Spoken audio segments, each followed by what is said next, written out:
guys? Welcome to my channel, Solo React Talk. Today I'm going to be reacting to a video made by Destiny called 5 Reasons You Shouldn't Mess with the United States of America. Okay. 3, 2, 1.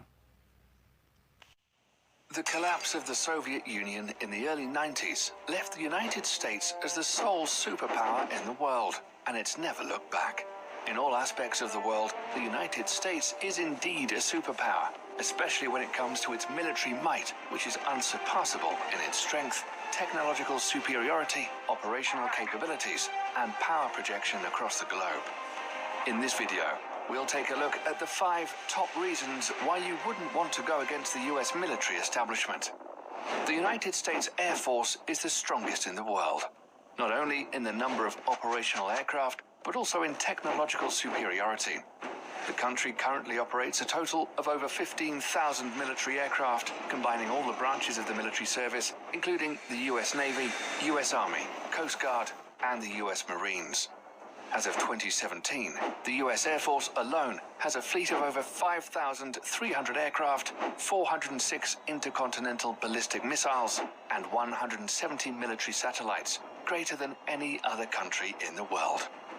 The USA has the largest number of stealth aircraft designed to be silent killers and How many intercontinental ballistic missiles? Oh, okay. trackable by the radar defense systems of most countries in the world. Some of these stealth aircraft include air superiority fighters, such as the F-22 Raptor and the F-35 Joint Strike Fighter, heavy bombers, such as the B-2 Spirit. In fact, the United States pioneered this technology in the 1980s with the introduction of the F-117 Nighthawk stealth attack aircraft. Stealth aircraft are designed to avoid detection using a variety of technologies that reduce radar reflection from ground, sea, or air-based radar antennas, thereby reducing its radar cross-section, or RCS. This revolutionary technology allows a 5th-generation aircraft, such as the F-22 Raptor, with a max takeoff weight of 83,500 pounds, to have a radar cross-section of just 0.0001 meters squared, about the size of a bumblebee. What's more insane is that the massive B-2 bomber also has the same radar cross-section as the F-22 Raptor. Thus, it becomes extremely difficult to track stealth aircraft. Even if the enemy spots them on their radar scopes, it's a whole other story to successfully track them and register a missile kill. The whole idea behind this technology is to break the chain in which a conventional surface-to-air missile defense system works. It's the same reason countries like China and Russia are also hard at developing their own stealth fighter, the Chengdu J-20 and the Sukhoi Su-57, respectively. These aircraft will allow the US Air Force to assert its air superiority over any battlefield of the future. And we all know that control of these skies is the biggest decider in any war. The next reason why any country going to war with the US military should think... I don't think the next World War, should there be a next World War, God forbid, I don't think it's going to be a conventional war with fighter planes and men and women on the ground fighting. I don't think it's too costly. It's way too costly to be fighting wars like that anymore. Maybe a cyber warfare, more political machinations in the United Nations or wherever else. But I don't think like the super, like the nations with military might, like Russia or China and the United States of America, I don't think they would have the appetite to be fighting like that anymore. I don't know. I think mainly their navies and their air forces and their ground forces are mainly for show, really. No, they're still effective. I'm just saying it's mainly just a projection of strength. And that kind of power, that kind of projection is just as effective, or maybe even more effective than actually going there and killing people, dropping bombs and stuff like that. So I don't think countries like the United States or China or Russia, they're gonna, you know, declare war against each other one day over something, and then, start bombing each other and stuff like that. I just don't see it happening. Maybe I'm wrong. Twice is because of the strength of the US Navy and its dominance over the world's ocean, especially the Navy's supercarriers. The US Navy currently operates 11 nuclear-powered Nimitz-class supercarriers, which is the largest aircraft carrier fleet in the world. The only Navy that can come close in terms of technological advancement is probably the Royal Navy of the United Kingdom, but they only have 2 operational carriers. The Nimitz class of carriers has a displacement of over 100,000 tons and can carry a complement of up to 70 aircraft. They're literally a floating small town in the ocean with its own airport. The Nimitz-class carriers in themselves are extremely potent offensive weapons, but the way they operate in what is called the carrier strike groups makes these ships even more deadly. A carrier seldom deploys alone. There are always a fleet of surface and underwater assets surrounding them and forming a strike group. These include guided missile cruisers, a destroyer squadron, attack submarines, and other support vessels. Together, they project the power of the carrier and at the center of the group forward towards the enemy. While the carrier is carrying out its offensive role with the use of its air wing, the other ships are responsible to protect its flanks against any enemy attack. This combination of offensive and defensive strategy makes the US carrier strike group almost impenetrable. The United States Navy maintains 9 such carrier strike groups, 8 of which are based in the United States and 1 that's forward deployed to Japan. For over 50 years, this has been the principal element of US power protection, and the Nimitz class of supercarriers are at the center of it all. Despite this, the US is currently in the process of developing a new class of carriers called the Gerald R. Ford class, intended to replace the Nimitz class ships. This new supercarrier will be even more technologically advanced and is expected to continue US dominance of the oceans well into the late 21st century. The third reason why you shouldn't fight the US military is their massive stockpile of nuclear and conventional intercontinental ballistic missiles, or ICBMs. The ICBM plays the role of the land leg in the US nuclear triad, along with the Trident submarine-launched ballistic missile, SLBM, and nuclear warheads carried on long-range strategic bombers. ICBMs are launched from ground-based missile silos, achieving high suborbital spaceflight, approximately 1,000 miles above the surface of the Earth.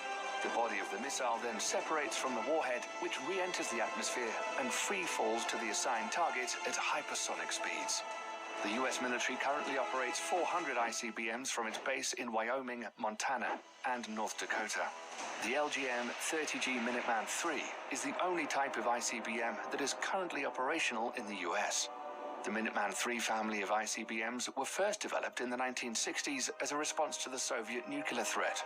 Throughout the Cold War and beyond, these missiles have undergone constant modernization. In the last decade alone, the US military has undertaken $7 billion worth of upgrades. The rocket propulsion engines, the propellants used, the guidance system, and even the flight control surfaces have all been refurbished. The upgraded missiles are completely different from its 1960s counterparts, except for the shell.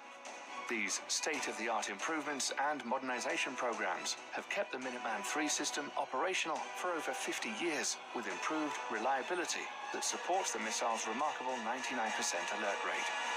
The latest versions of the missiles have a range of over 8,000 miles, which is greater than the diameter of the Earth at 7,917.5 miles. They can carry multiple 330 kiloton nuclear warheads, which is 20 times greater than the bombs dropped on Hiroshima and Nagasaki. Not only that, each of these warheads can be assigned to different targets independently.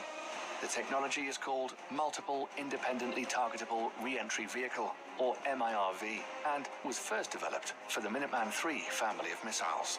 So any country messing with the United States will have to deal with this awesome arsenal of firepower, which can be launched at a moment's notice. If it weren't the ICBMs or the stealth fighters raining fire down on you, it would be precision-guided munitions, or better known as smart bombs or PGMs instead. This is another big reason why not messing with the US military is a good idea. All branches of the US military use smart bombs in some forms or the other. These weapon systems are designed to be precise and hit a specific target with maximum efficiency. These bombs are so effective that during the first Gulf War, PGMs comprised only 9% of weapons fired, but accounted for 75% of all successful hits. Since then, for the US military at least, the days of normal artillery shells and unguided bombs are long gone. Nowadays, the military uses PGMs from air, ground, and sea. Precision-guided munitions come in various forms and use different kinds of technologies to achieve precise hits. A large majority of PGMs use the Global Positioning System, or GPS, of satellites to guide their trajectory to target. However, sometimes this becomes a problem, as GPS coverage is not always reliably available everywhere across the globe, or bad weather conditions can hinder operations. Thus, the Office of Naval Research, the Naval Surface Warfare Center, and the Army Research Laboratory have all coordinated to develop the first ever artillery-fired smart munition that will not use GPS guidance. The project is known as Moving Target Artillery Round, or Wow, guys. Um, the military-industrial complex in America is always finding new ways to improve their systems of defense and offense, and that's all well and good. I mean, I'm impressed already, like with almost everything that I've been shown right here. But all this money, I mean, they have a lot of money. And the United States is a huge country with diverse problems. I'm just wondering how much is actually used to focus on the social issues in your country. But I guess I would have to ask that same question to almost all countries in the world that invest in so much of their resources, so much of their time, so much of their money in their defense industry. Uh, well, in my country, it's mainly due to corruption, but you know, in these superpowers like your Russia, your China, your United States of America, your Britain, there's some social, economic issues that need to be dealt with. I mean, don't you think it would be best to divert all of that attention, all of those resources in safeguarding your people, in making sure that they have shelter, that they have clean running water, that they have access to education?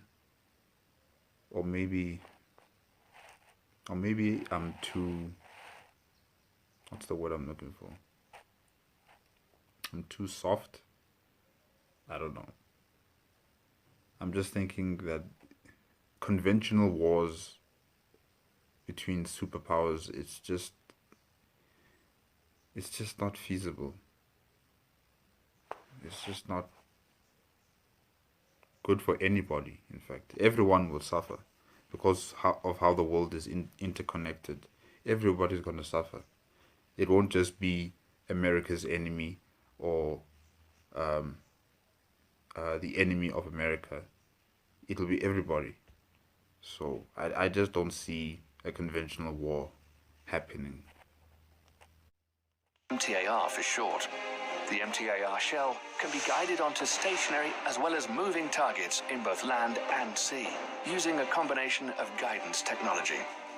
The best part is that these shells can be fired from the existing M777A2 155mm towed howitzer and the M109A7 Paladin integrated management self-propelled 155mm artillery systems already in use by the US military.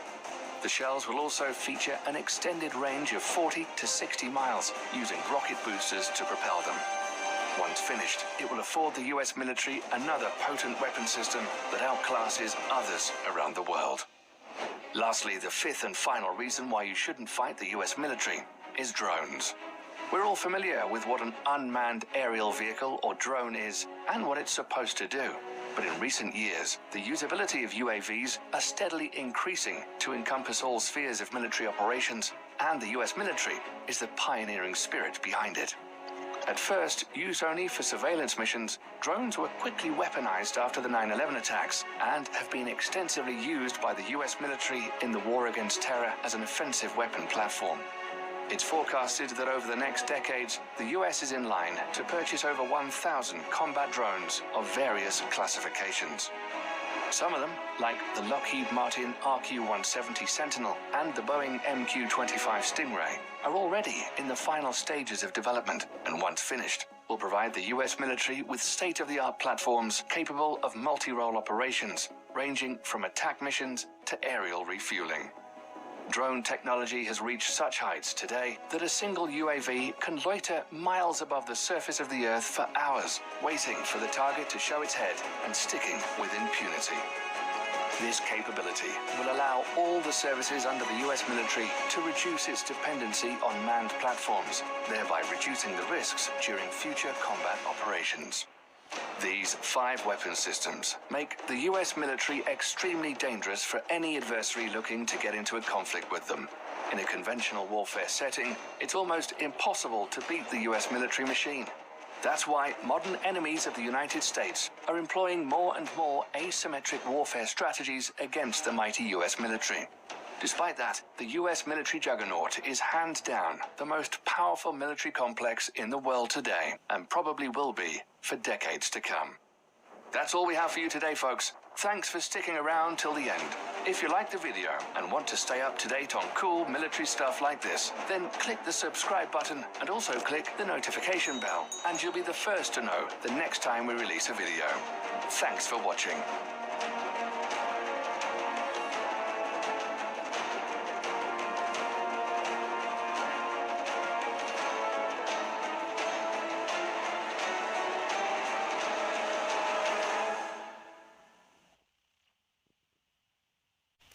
Okay.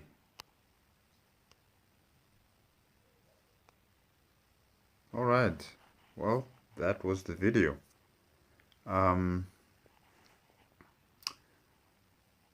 Like I've said before, these are like my final remarks. Like I've said before, I don't think we'll ever head to a point where superpowers on the planet Earth are going to be fighting each other in conventional warfare.